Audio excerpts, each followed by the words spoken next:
Good morning, everyone. Welcome. For those that don't know me, my name is Ollie Whitehouse. I work for a small company in the UK called Recx. And today's presentation is on finding the weak link in Windows binaries. What we're basically going to do is cover the what's, the whys, the hows, and go through some conclusions.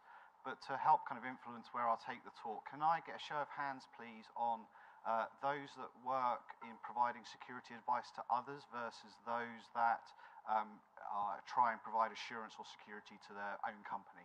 So consultants first. Okay, majority internal, good. Okay. So the philosophy of Recx, when we kind of look at problems, is really trying to make them scalable. So one of the challenges that we have in information security today is that, let's be honest, a lot of the tools and the products that are written need quite a deep level of security understanding to be able to maximize their effectiveness. And so typically what we try and do is, instead of solving world hunger, is pick point-specific problems and make them accessible by non-security professionals. They may be used by security professionals as well, but that is not necessarily the intended goal. So when we're looking at what we're looking at with regards to Windows binaries, this is basically the problem statement. So without debug symbols, being able to gain effectively a level of assurance that a binary does or does not use the maximum available defenses to it. So what do those defenses kind of break down into? So we get the operating system provided defenses, so Windows Vista, Windows 7. With each new release comes a whole new suite or available defenses which typically require developers to opt in. Compiler and toolchain evolution, so stack cookies is a good example, but again they require developers to turn them on, so we want to be able to assess those binaries which aren't effectively utilizing those. Again, linker related, and then there are kind of actions that developers have to take. So be that kind of security enabling APIs that they can call, or standard secure development lifecycle, kind of best practice. So when we actually break that down into specific things, what we care about is the version and the compiler of the linker. If we can identify a binary that has been compiled with an older version of, say, Visual Studio, we know that its stack cookie implementation, for example, will not be as robust. It may not actually have available to it, that compiler, certain protections which Microsoft introduced in later releases. It may use the GCC toolset, which again will not have available to it the same level of defense necessarily as the Microsoft Visual C compiler suite. Then we have a number of compiler and linker enabled protections. So opting in a binary saying it is address space layout randomization enabled, that it does support non-executable memory, that it is using stack cookies, that it does use safe structured exception handling, etc. And then, as I said, some of the kind of the more proactive APIs that developers can call. So telling the operating system that upon heap corruption detection to fail gracefully, so actually crash rather than try and struggle on. These features are available in the OS, but they require a developer to consciously think about the problem and make modifications to their code. And then the whole DLL executable planting problem and pointer encoding. So that's really what we're trying to look for.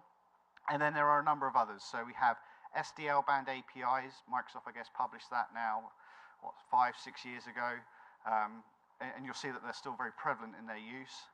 Dangerous APIs. So this is some work that we've been doing, which is Microsoft has well-documented banned APIs under the SDL model, but they don't necessarily articulate small print about certain other commonly used APIs. So being able to identify their usage where they may undermine the other security features is important. Then we have the UI separation and the integrity level mechanisms within Windows, so identifying those binaries that have either elevated privileges within the context of the UI separation or run at higher integrity levels is obviously of interest. And then there are a number of other specific .NET traits. So what I've discussed so far is primarily around, or is solely around unmanaged code. When we move into the managed realm, we have a number of other properties which is useful to identify. So really, why do we want to do this? And this is, there's two, and I cover both. So there's the defensive and the offensive argument, depending on which side of the house that you're working. And obviously, naturally, everyone here is working on the defensive, but I'll cover the offensive anyway. One of the biggest things is that a product is not a sole vendor. That is a reality. But no company now that builds any product of any significant size writes 100% of the code. You know, it just doesn't scale and it's not economical. So, for example, Adobe Reader 10, and I don't pick on Adobe for any particular reason, it's literally like the first directory in my program files, so it's been the one that's had the most test cases run against it. But Adobe Reader 10 has components made by 8 different suppliers or developers, and that may be open source or commercial entities. So while we see these companies come out with SDL rhetoric saying we adopt an SDL, that doesn't necessarily mean it feeds up the food chain. Secondly, when you license components as a vendor, that doesn't guarantee you source code access. It doesn't guarantee you private symbols even. So the reason this tool came about was because of work I did in a former life, where to assure or gain visibility of the components that we were licensing, that were they leveraging the available compiler defenses, or were they a level that was acceptable in kind of parallel to our own internal assurance effort. Obviously, you want to, as part of any SDL, make sure that you're using the free features. You know, an SDL, in reality, will take decades for any company with any sizable code base to adopt to really kind of bear fruit. If you set that out as your goal, and you don't focus on getting the very easy, by comparison, and free things right out of the gate, then you're likely going to fail in the end. And then also, what we feel that's important is to drive SDL adoption and for vendors to take security more seriously is empowering end-user organizations to be able to assess the products that they are buying and literally ask the hard questions of their vendors and literally saying, like, why are you not leveraging this feature? Why have you not kind of adopted or shown kind of security awareness in your own product development? And we feel that that's basically going to help drive adoption of these features across all vendors.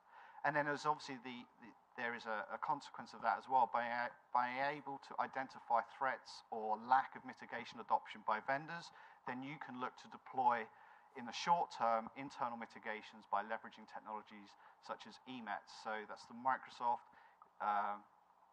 Enhanced Mitigation Experience Toolkit, which allows you to effectively band-aid on certain OS mitigations or compiler mitigations where they haven't been natively applied.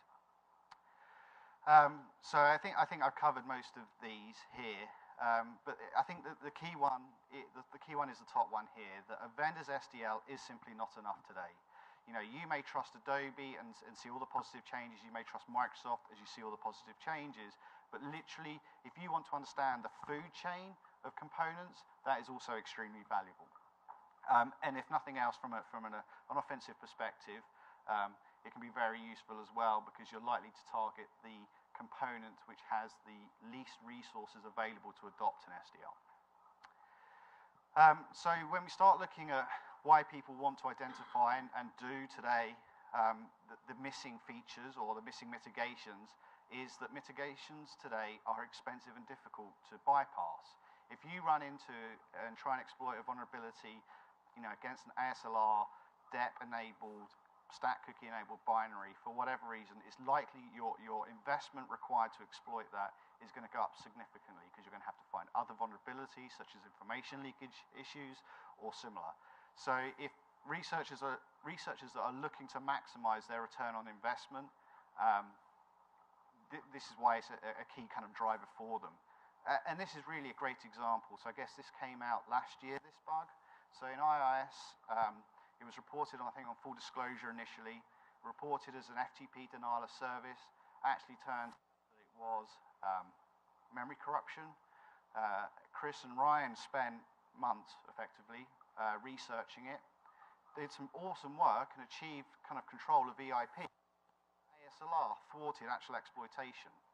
So they had gone through all of it, got completely kind of controllable memory corruption, achieved overwrite and program control effectively, but just simply couldn't locate their payload. So if you want to avoid these types of, you know, this was a lovely academic exercise and I think it was very valuable, but if your goal is to actually produce a Metasploit module or whatever, these are the types of events that you do want to avoid. So what we're now going to look at is go through each of the mitigations which are available, and if you want to build a tool or write a script or whatever, show you basically what you check for and the different methodologies for checking for them. We're then going to cover some of the existing tool sets which are available today, how they approach this problem and their dependencies, and then show you how we kind of dealt with the issue as well. So the compiler linker version, the linker version is stamped into the P header of the Windows binary, so that's easy enough. The more interesting one is the rich header, which exists in all Microsoft Visual C compiled binaries. So at the top of the Windows binary, there is basically an XOR encoded payload which lists all version numbers of all of the compilers used to produce all of the objects which end up in the resultant executable, or DLL. Which is obviously extremely useful, and this has been public knowledge since 2004, and it was further documented in 2008. But it's a rich source of information. However, these version numbers aren't logical. It doesn't tell you it's like Visual Studio 2010 or Visual Studio 2005 SP1. You basically get a lot of numbers which don't mean anything. So this is some code porn, basically. This is how you would go through in .NET and kind of unXOR the value. So there's a known magic if you actually kind of get the XOR correct. So every binary, it's important to note, every binary has in itself a unique key, value, not key, that you need to extract and use that to unXOR the payload with. So we went through a version mapping exercise in a small subset of the UK information security community, and we literally got everyone that had a copy of Visual Studio on every rusty MSDN disk, and literally mapped through all versions of Visual Studio, all service packs, both x86 and ARM, to kind of do that version mapping to version correlation. And the reason is simply to allow us to now identify where, for example, Visual Studio 2003 was used, its stack cookie implementation was weaker than the Visual Studio 2005 version, for example. So it kind of gives us that level of granularity in identifying the particular compilers that are used. So the way that Microsoft addresses this, or does this with Binscope, which I will cover in some depth later, is they actually use private symbols, which actually has encoded in it the version of Visual Studio used for all of the objects, or the Visual C compiler at least. So address space layout randomization, so jumping the program around in memory, is stumped in the P header, so it's very trivial to identify. You can see this in dump bin, so those of you that have used Visual Studio, if you do dump bin /all, it will dump the DLL characteristics field, and they actually have now friendly name conversion, so that it will explain if ASLR, and then DEP also. And actually, this is an interesting point which I only learnt this morning, because we noticed on EMAT, on the 64-bit DLL that's used by Microsoft, that binary doesn't actually have in its DLL characteristics that it opts into NX. So we had a chat with some people in the Microsoft Science team, and they said, yeah, good call, we'll get it fixed, but it actually doesn't matter. Indiscriminate of whether or not the DLL or binary says it uses NX, all 64-bit processors get NX by default, and there's no way, effectively, to opt out. So it's useful to know, but primarily it's for 32-bit processors you're interested in. So stack cookies is an interesting one. So there is a field in the executable header, which is this security cookie, and you don't see it set a lot, which can lead to potentially a lot of false positives or false negatives, depending on how you want to phrase it. So the approach that we took, we looked for this for debug builds. We look for this particular function import, which says whether or not, because when a stack cookie violation occurs, it will call this function. The other way that's more reliable and that we use everywhere else is we literally use a heuristic. So what we've effectively done is taken the IDA approach. So the way that IDA identifies common functions from C runtimes is it takes the assembly and basically removes the variable, so the memory addresses or whatever else. And we've come up with a number of heuristics for like the function prologues, the epilogues, and certain common functions related to stack cookies. The benefit of taking this approach is it allows us to do versioning. So again, Microsoft over a number of releases have either changed how the prologue works or what it looks like, say, or common functions. So we can identify in a binary, we can say, well, not only was it compiled with Visual Studio 2003, 2005, 2008, but it has only cookies for 2005 and 2008. So it kind of provides a very granular and kind of deep level view without the need for any source or actual significant disassembly, which makes it fast, and the false positive rate, well, we don't actually notice. The biggest problem we did have was false negatives, which we've got on top of now. So safe structured exception handling, for those that aren't familiar, when an exception occurs on Windows, you could effectively, if you overwrote the SCH on the stack, you could jump to wherever you wanted to. So to mitigate this, Microsoft had introduced basically a registered set of callers or parts of code. 32-bit processes only, but again, you can enumerate the adoption of this via the PE header. So it's a relatively easy check for us to enumerate.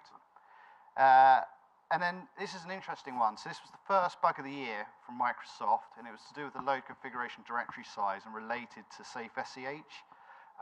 There was a bug in the Windows loader where it would check if the size was specifically 64 in the loader configuration directory, and if it wasn't, it would say it wasn't safe SCH compatible.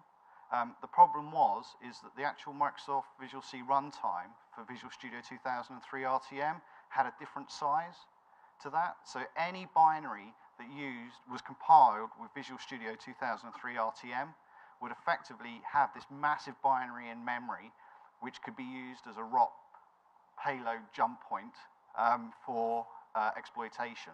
So although they've kind of written the patch, and because it was everything apart from Windows XP SP3 was affected, we still flagged this because it's a mitigation, and now it relies on effective patching of all of the nodes. And if you know that someone hasn't got a good patch deployment model, it can be of use. And we did an audit of, so like there's a lot not compiled with it. So like there's big chunks of Java, PuTTY, and numerous other things that you wouldn't expect that are all susceptible to this issue. So we flag it anyway as a point of note. The default process heap, so you can actually have, we understand the value of non-executable memory generally as a mitigation. You can actually have the default process heap creation flags embedded in the PE file. I've actually never seen this in production, but we flag it anyway.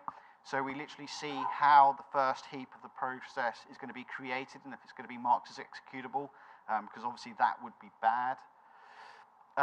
Shared sections, so a section of a PE file can have a number of properties, and so you can see here it can be executable, it can be readable, it can be writable or shared. Any PE file section which is shared and writable means that you get this risk of one process being able to update a section that will be mirrored in another process, which is obviously horrendously dangerous, especially if you're going across users. So it's something that needs to be mindful of and something that we check for. And then, as I mentioned earlier, some of the defensive APIs and the adoption of these outside of Microsoft and Adobe is really surprisingly low from what we've seen. So heap set information, as I said, you can make this call.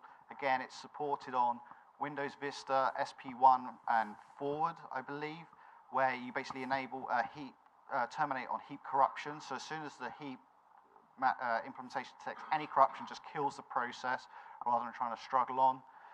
Opting into DEP always, so one of the common exploitation techniques was basically jumping as part of your first stage payload to opt the process out of DEP.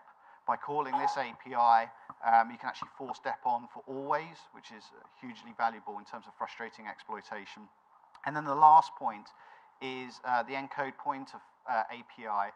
So lots of developers may start kind of hoofing pointers around all over the place. And if these are long-lived pointers, you really want to start encoding, so basically encode pointer XORs them. So if someone does get, for example, a memory address leak bug, so they can know where things are in memory and they're trying to target a particular pointer, they can't actually write it over it with anything sensible because they don't know the XOR key. So we usually use that as an indicator that the developers understand security and actually have done some level of analysis on what their exposure is. And then SDL band APIs. And I almost loathe this because I rarely see binaries which are actually clean of this.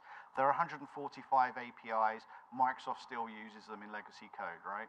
So you can't really preach to everyone that they shouldn't be using them when there's product new still shipping with them. But it does act as a good security awareness.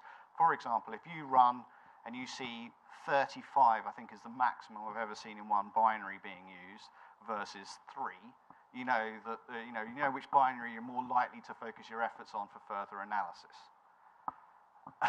And this is a point that I touched to earlier. So Microsoft has this banned APIs, but they don't talk about some deficiencies in commonly used APIs. So virtual lock is a commonly used API, but it doesn't benefit from ASLR. So if you use virtual lock to allocate any memory, and you provide it the 0 flag, so like give me an address, that is not randomized. So whereas you may do your normal mallocs or whatever, where you do get it, when you do virtual lock, you do not. And it's not called out on the MSDN page. So again, we identify this because if people are using virtual lock and mapping memory writable and executable, you're likely going to have, in a fully ASLR-enabled binary, chunks of memory, a known address, which you can write to and which are executable, which is obviously dangerous. So the way that we wanted to mitigate this is we developed a virtual lock _s implementation, and this was inspired by what Google Chrome did. So we thought, wow, virtual lock, Google are using it all over the place. And they had obviously identified this problem, not documented it or shared it with the community, but they had identified the problem. And they had implemented some attempt at randomization.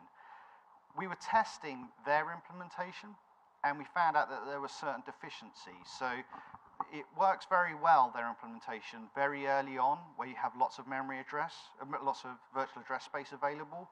But as that starts to fill up, their algorithm fails in terms of the addresses it's requesting.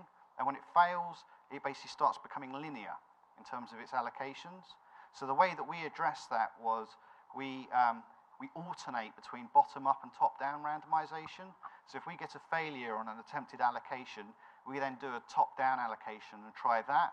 And if that fails, we then fall back to linear. But what we found is we get a far higher chance, even under memory stress situations, to get a successful allocation.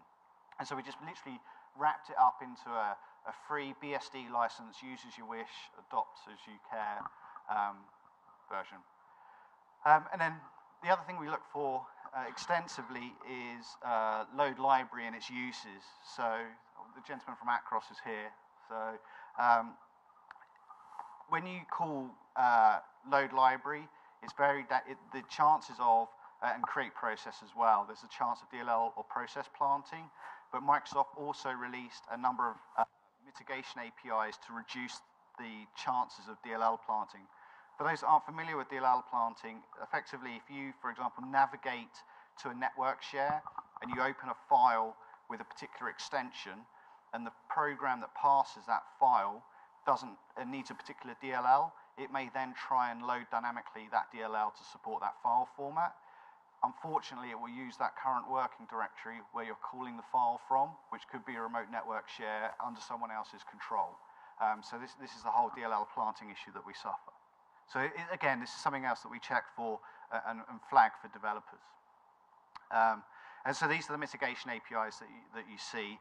There's also a registry key now, which developers and people that are doing system builds can do to mitigate DLL planting. But I will cover that in a little bit because we've wrapped that up into another free project. So in terms of detecting and enumerating the UAC and the integrity levels, in the Windows binary, there's a manifest file typically now, and so the information is simply there, so relatively easy to extract for us. The .NET checks, there are 3 we actually do, but 2 of them are the strong name checks and the allow partially trusted callers.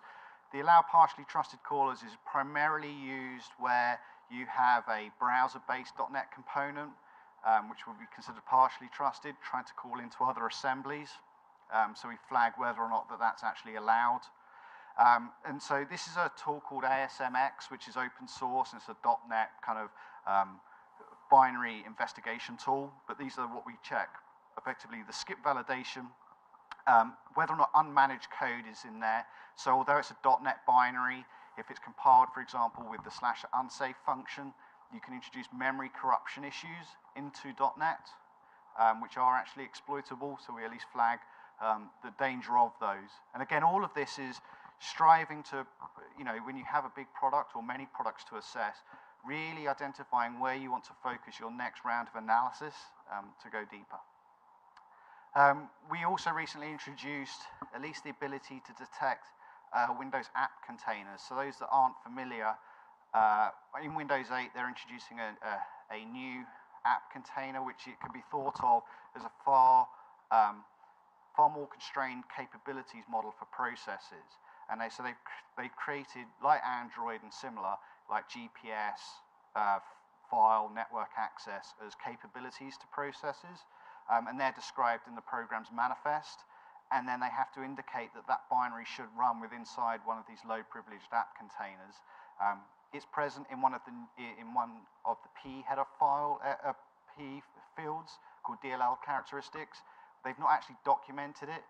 The way that we identified this was we looked at the Windows 8 SDK, and they have an assurance tool to basically check compatibility with app containers.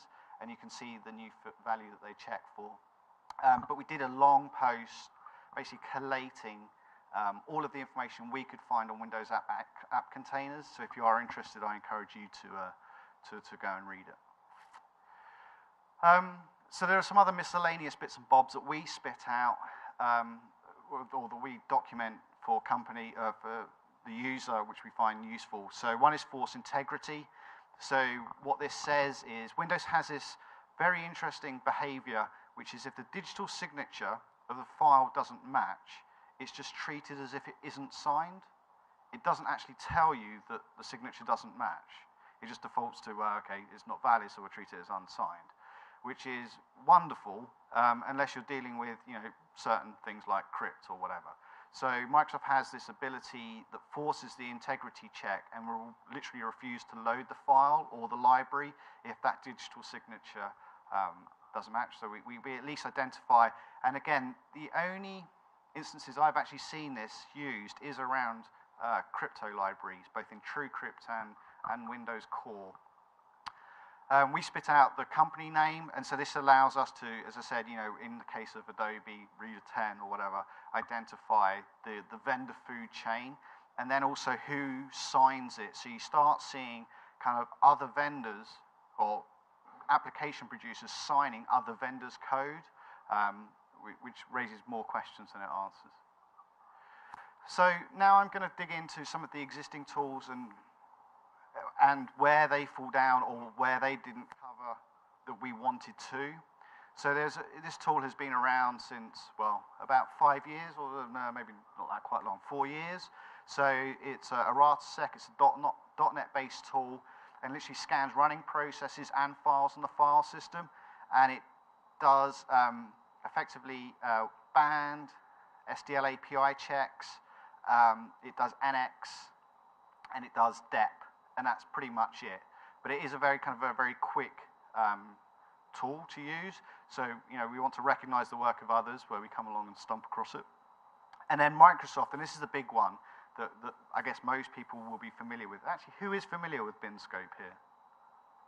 Okay, one person. So Binscope is Microsoft's answer for kind of developers or QA people that have access to private debug symbols to get a base level of assurance of the binaries. So it either integrates into Visual Studio or you literally just download it, run it, plonk in a binary or a library, and it will literally give you a pass or fail for numerous checks. But as I said, it does rely on private symbols. It does a lot of what we have discussed, but it also doesn't do a number of others. What's interesting is with the available, and so this is where companies like Veracode can step in, because they actually do proper disassembly and they do get symbols from their clients at times, these additional checks. So what they can look for is where stack cookies are used, making sure that they are actually initialized correctly by the process. So what we may see, for example, in our approach is that, yes, stack cookies are used around functions. We can see those in the prologues and the epilogues, but what we can't say categorically is that the cookie, which is used to protect all of those functions, has actually been initialized correctly with a random number, for example, whereas they can actually do that. They can also check for coverage, so they can make sure that all of the functions that should be protected by stack cookies, i.e. they have like a character buffer of 4 bytes or more, do actually get or are actually protected.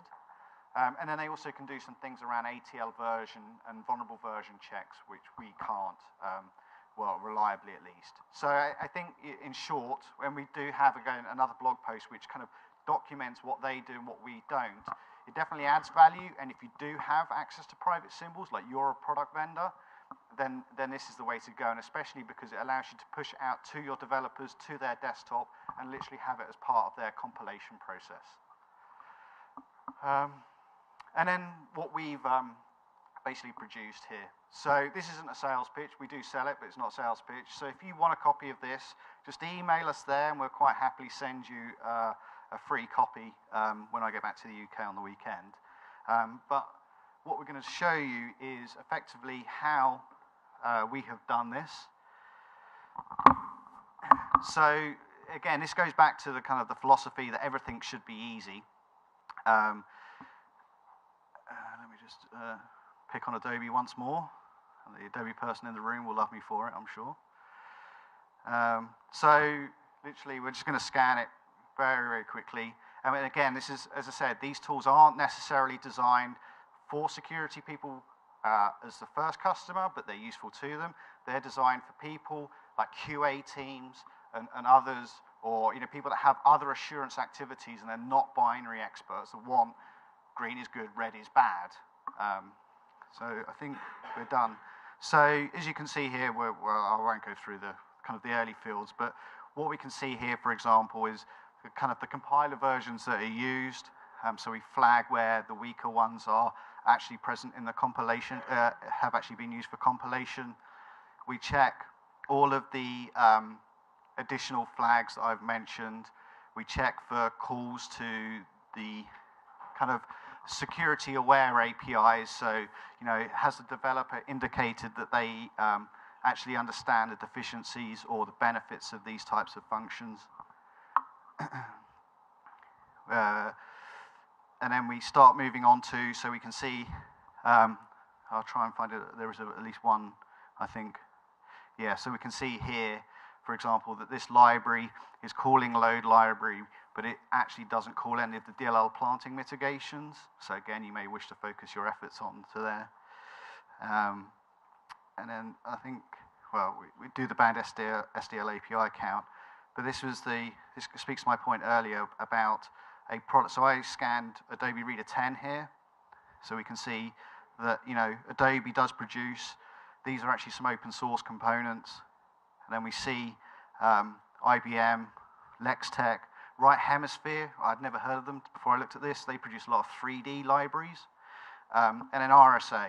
And I appreciate the sponsor of this conference, so I won't insult them too badly. But we can see there that they've done really well on the defensive compiler options. But so you can see the value basically of making this really accessible to people to ask those types of hard questions of both vendors and our own internal development teams. So, so if we move beyond binaries, so obviously that binaries is the topic of the talk, and we are going to go back to it. I want to cover off a little bit more. So Microsoft produces a number of mitigations which don't require you to touch the program at all. They are actually all they require are registry modifications. So if you're doing internal system builds, you can turn these on for processes, or if you are a vendor and you know you're having to ship some lame duck components, I guess is the most polite way of describing it, you can opt them into some of these other additional checks. So, for example, one is forcing ASLR on. This CW DLL, illegal DLL in search, is the DLL planting mitigation that I mentioned. These are all very well documented on the MSDN site. And then there's a safe SCH overwrite protection, which is, in addition to safe SCH, an additional integrity check around structured exception handling. Again, for those that are developers in the room and that are writing products, we have again wrapped this up into a BSD licensed small header file, which you can include in your product, which will literally just opt these in for any executables that you want. We actually produce it as a header file and a utility. So if you're doing system builds and you want to do this in your system installation scripts, we have a small tool that will just turn these on for any binary that you wish. So, you know, and it speaks to some of the points, I guess, that Dan made in the keynote. Today, you know, we are trying to solve lots of things, but there are lots of things that are still needing to be solved.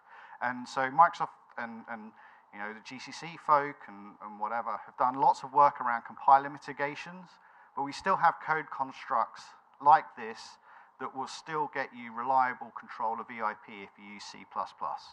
You know, so the point I want to make with this slide is that even if you enable all of these kind of, or if your binaries are coming up clean against all of the checks that we've kind of identified and discussed, it doesn't mean that you're not going to be exploitable because of deficiencies like these today. You know, the way that these can be solved is relatively easy, but we're just waiting for the compiler suppliers to actually adopt. So what occurs here is because there's a virtual function in this, we can effectively trample the V table of one of the C++ classes, and then when the class is deconstructed, I think we call it a deconstructor. Oh no, we call a function called print buffer. We effectively gain control of the process. So it's just something to bear in mind. And I wanted to also touch on something else, not Windows, because obviously, you know, I appreciate that there is a world outside of Microsoft as operating systems. So if you work with ELF files, so if you're a big Linux shop or similar, again, GCC has a number of defensive compiler options which aren't necessarily used always for libraries or whatever else. And there is this excellent checksec it's actually .sh, not .h, from trapkit.de, which will audit compiled ELF files in a similar way and flag those that don't have appropriate mitigations. And again, it's kind of, especially if you're using closed source products on those platforms, is encouraging your supplier, your vendors, to actually adopt these.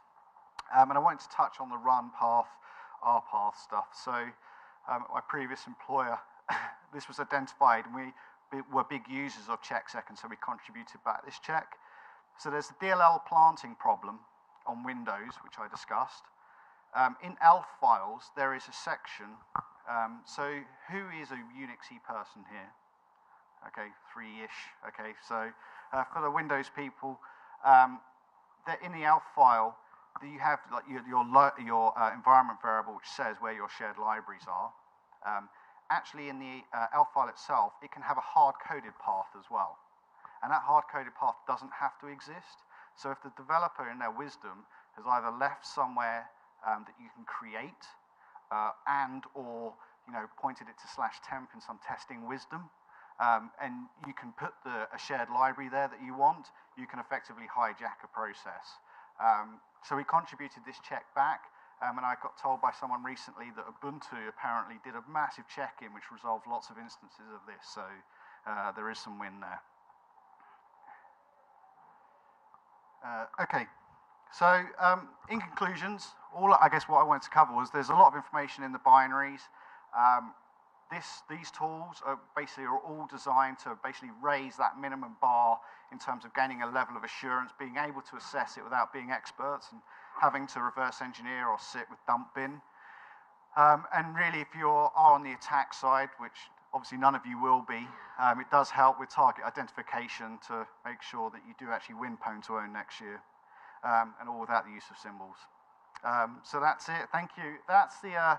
If you don't mind contributing some feedback, obviously it will help us improve. So any questions? Yes, sir.